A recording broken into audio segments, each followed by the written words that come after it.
हम एक एक चीज लिख दे रहे हैं। एल आर सर्किट में जब भी था हमें करंट चाहिए, तो करंट इज इक्वल टू क्या था, I is equal to I naught, है ना, 1 minus E to the power minus of L by R into T था। किसमें, जब करंट ग्रोथ कर रहा था उस टाइम पे, तो टाइम के साथ क्या करेगा, करंट ग्रोथ करेगा, है ना। तो यहाँ पे जैसे ही आप लिखिएगा I is equal to I nought, तो आई नॉट यहाँ पे आपका V बाई आर दिया हुआ है, V बाई आर दिया हुआ है, 1 minus E to the power L by R, यहाँ पे L भी है और R भी है, ये वाला जो L बाई, नहीं sorry, R by L, R by L, यहाँ पे थोड़ा सा ये गड़बड़ हुआ है, ये वाला जो है minus of R by L, है ना, minus of R by L होगा, और जो L बाई R था वो क्या था, टाउ था। अब आप यहाँ पे वैल्यू रख के देखिए, माइनस R, वैल्यू पूरा रख दो, R by L into T I, V कितना दिया हुआ है, V जो है आपका 5 वोल्ट है, R कितना है 5 ओम है, तो ये वाला कितना हो गया 5 बाई 5, ये वाला 1 माइनस E, माइनस ये 5 है, ये वाला 10 है L, और ये T जो है वो कितना है, ये भी तुम्हारा आपका 2 सेकंड है, ठीक है। तो यहां से I कितना आ जाएगा, ये 1 minus E to the power minus 1 आएगा, ठीक है। अब यही अगर क्या रहता, डीके वाला रहता, तो डीके वाला रहता तो आप सीधा फॉर्मूला क्या लगाते, I not E to the power minus of R by L into T, ये करेंट ग्रोथ का है, ये किसका है, करेंट ग्रोथ का है, ये करंट ग्रोथ का है, ठीक है। और ये वाला करंट डीके का है, ये किसका है, करंट डीके का है। लिखो, फट से लिखो तो। ऐसे ही सीआर भी था, चार्जिंग डिस्चार्जिंग, सीआर सर्किट याद है, हाँ, Q is equal to Q nought, charging में था, हाँ ठीक है।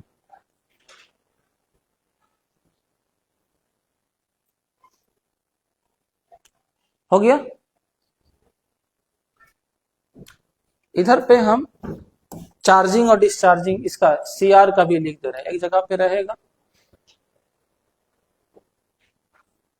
यहां पे देखिए, जब सीआर सर्किट रहेगा, जब सीआर सर्किट रहेगा, है ना, तो यहां पे क्या करेंगे, जैसे charging of capacitor, charging of capacitor, ठीक है। तो यहां पे क्या हो जाएगा, Q is equal to Q nought 1 minus E T by R C, या सी आर, है ना। और अगर I के लिए लिखेंगे तो I is equal to I naught सीधा e to the power minus T by R C, ठीक है। ये चार्जिंग के लिए रहा, और डिस्चार्जिंग के लिए ग्राफ आप लोग बना लीजिएगा, ग्राफ बताए भी हैं। डिस्चार्जिंग के लिए रहेगा Q is equal to Q nought E to the power minus of T by R C, और I is equal to I not E to the power minus T by R C, जैसा रहेगा वैसा use करेंगे, ठीक है। यहाँ पे Q is equal to I is equal to V by R, Q is equal to C V वगैरह लेंगे। हाँ, करंट दोनों में सेम रहता है, करंट दोनों में सेम रहेगा। बार बार हम यही बात बोल रहे, फॉर्मूला रटिए, एकदम एनी हाउ फॉर्मूला याद कीजिए, देखिएगा एकदम मार्क्स बढ़ जाएगा। जब तक फॉर्मूला याद नहीं रहेगा मार्क्स नहीं बढ़ेगा। लैग यहीं पे हो रहा, फॉर्मूला आप लोग को याद नहीं है। अगर देखिए ये वाला फॉर्मूला याद रहता तो कहीं से कोई दिक्कत था, कोई दिक्कत नहीं था।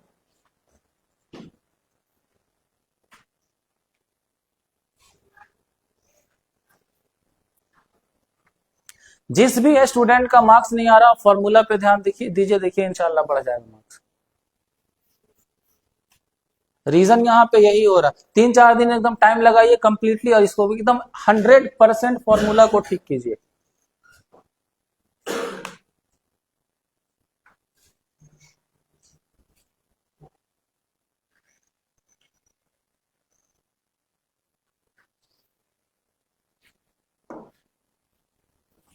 हो गया। हो गया। थर्ड नंबर पे आइए, क्वेश्चन नंबर 3 पे आइए। बताइए फैराडे लॉ, ये तो कोई भी कर लेगा। Conservation of,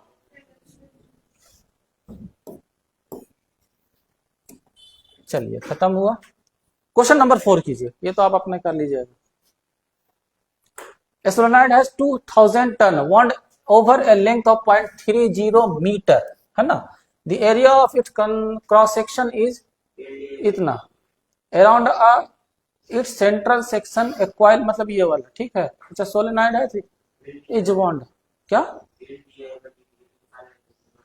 if an initial current of 2 ampere, रुक जाओ, the solenoid is reversed in 0.25 second, the EMF induced is equal to क्या लिखोगे? हाँ ठीक बोल रहा हूँ, बोलिए। हाँ हाँ हाँ, ई दिया हुआ है, इंड्यू वही तो निकालना है, ठीक है। चलिए बताइए, फट से बताइए, तो ट्राई कीजिए।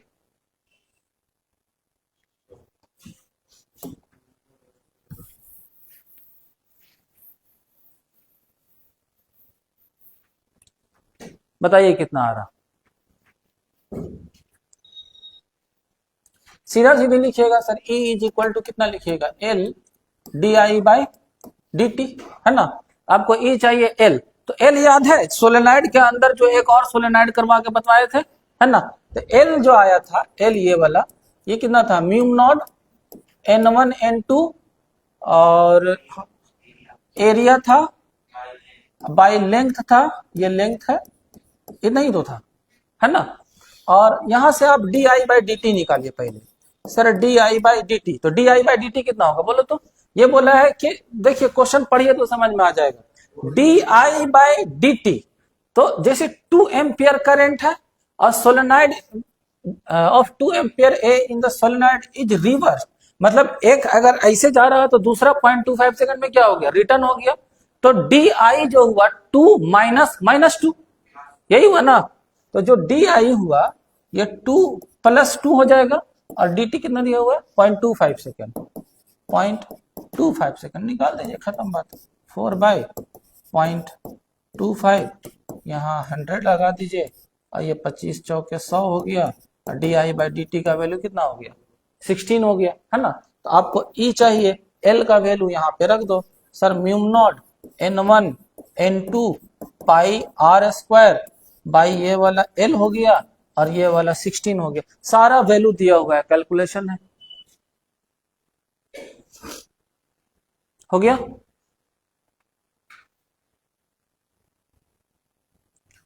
परेशान नहीं होइए, आराम से सोल्व कीजिए बस।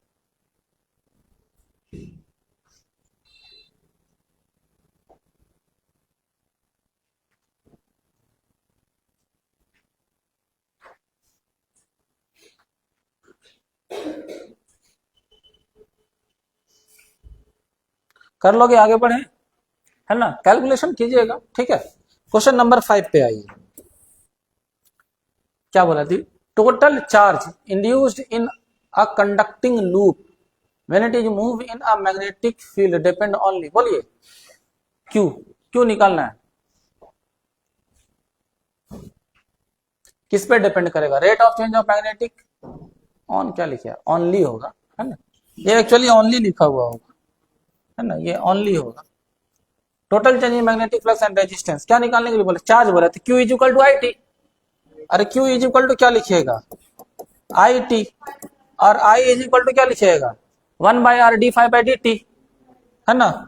ये जो लिखिएगा 1 बाई आर, ये कितना लिखिएगा, D five by D T, और ये वाला टी, तो ये cancel. Change in flux and resistance किस पे डिपेंड कर रहा है, change in flux and resistance, हो गया।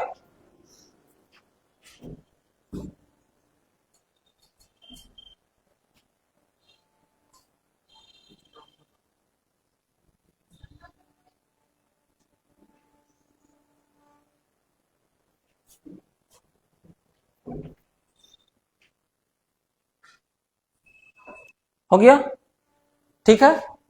आइए क्वेश्चन नंबर 6 बताइए। Two similar circular loop carry equal current in the same direction on moving coil further apart the electric current will, बताइए तो चेंज होगा, बढ़ेगा, घटेगा, क्या होगा, बोलिए। करंट बढ़ेगा घटेगा बताइए फट से।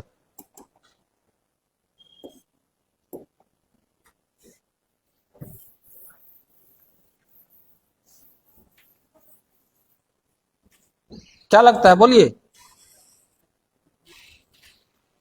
आया।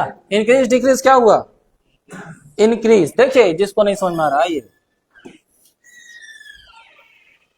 ये दो कॉइल हैं, ये देखिए ये दो कॉइल है, इसको ऐसा कर, यहाँ चला है, ये देखिए है ना, ये दो कॉइल है, ठीक है ना। आप आइएगा, अरे आप भी आइए थोड़ा।